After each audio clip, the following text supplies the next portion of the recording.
This is Philadelphia 76ers Now by Chat Sports. I'm your host, Chase Senior. Hope all of you are gearing up to have an awesome weekend.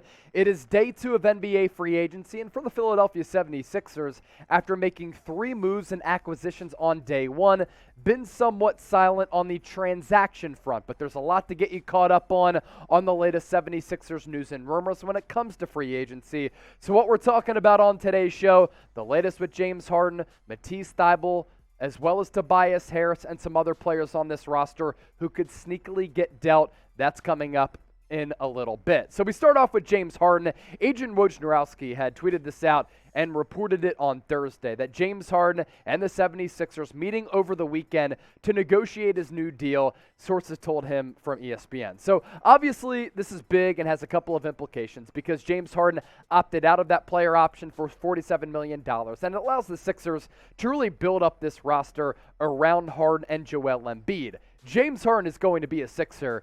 For how long, we're not sure. How much money, we're not sure of that either. But what I know is that I believe James Harden is going to sign a contract for Philadelphia worth less than a $47 million option, which then allows them to afford P.J. Tucker, Daniel House, and maybe some other players in NBA free agency. So this coming from Adrian Wojnarowski. Here's the exact quote. In Harden's mind, opting out of that deal and then negotiating a new contract gives the Sixers financial flexibility to improve this team. He is committed to winning. And for a guy, in my opinion, throughout his career, who has not had a lot of good self-awareness, this is really good self-awareness from James Harden. He understands that he's at the tail end of his prime years. If you go back and watch the tape, he's probably already done so, at least I would hope so. He realizes that even if there was that hamstring injury, he's lost a little bit of a step. He was a no-show in that Game 6 against the Miami Heat, which ousted the Sixers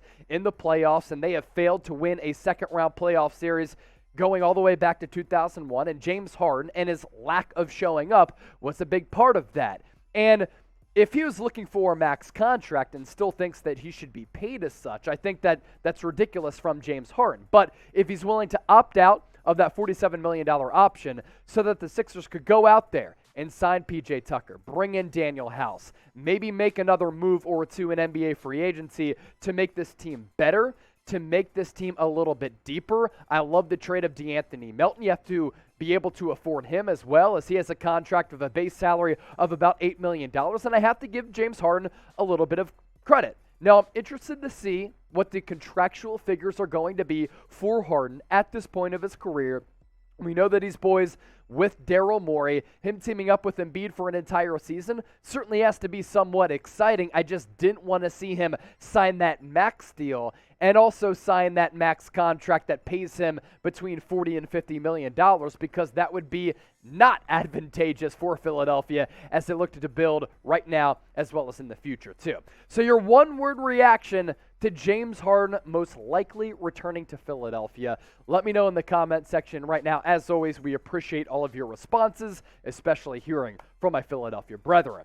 From James Harden to Tobias Harris. Brian Windhorst said this the other day. We're hearing a lot about Tobias Harris on the trade market. Those trade talks could ramp up. That was the other day. Liberty Ballers with this report saying this. A source tells Liberty Ballers that it's, quote, very likely that Harris will return next year. The veteran forward is said to love being in Philadelphia, and the team loves the way that he adapted to his role, focusing on defense, embracing the catch-and-shoot role while playing alongside James Harden. And for Tobias Harris, I've kind of always said this about him, and now that the salary cap has gone up $10 million, the contract isn't as bad as what it once was when Elton Brand gave it to him.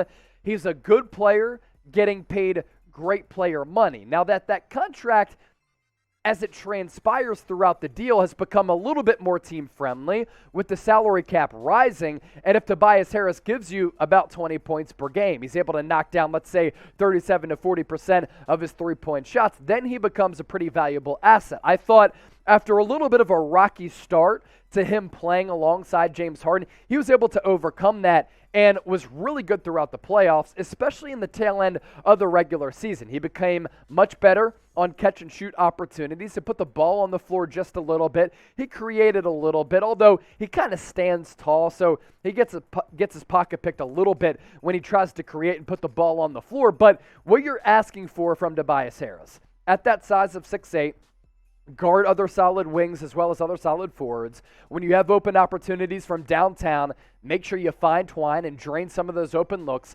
Catch and shoot opportunities, really advantageous if you can knock those looks down, considering that James Harden is a really good passer and Joel Embiid will require and demand a lot of double teams down low, which gives Harris a lot of opportunities from outside. So if he's able to really play like he did throughout the playoffs and at the end of the regular season, then I think Harris can be a legitimate number 3, number 4 on a team that's looking to compete for an NBA championship. Obviously, the Sixers with their payroll, with some of the acquisitions that they've made, with the players on the roster, how much money they're paying Doc Rivers and Daryl Morey, they think that they are a championship-worthy team. So I want to hear from you here, and I want to see where Philadelphia is at. Tobias Harris is under which category? I want you to type O for overrated, U for underrated, P for properly rated. Let me know in the comment section right now. While you're scrolling down there, make sure you hit that red subscribe button. We were able to surpass 7,000 subscribers. We launched this channel less than a year ago. To be able to grow, like this over the last calendar year has been absolutely awesome to see, and we have really been pushing out a bunch of coverage over the last couple of weeks. So you see the link down below. It's flashing in blue and red, youtube.com/76erstv. Even easier, just hit that red subscribe button for the best Sixers coverage year-round, and obviously so much left to happen throughout free agency as well as the NBA Summer League.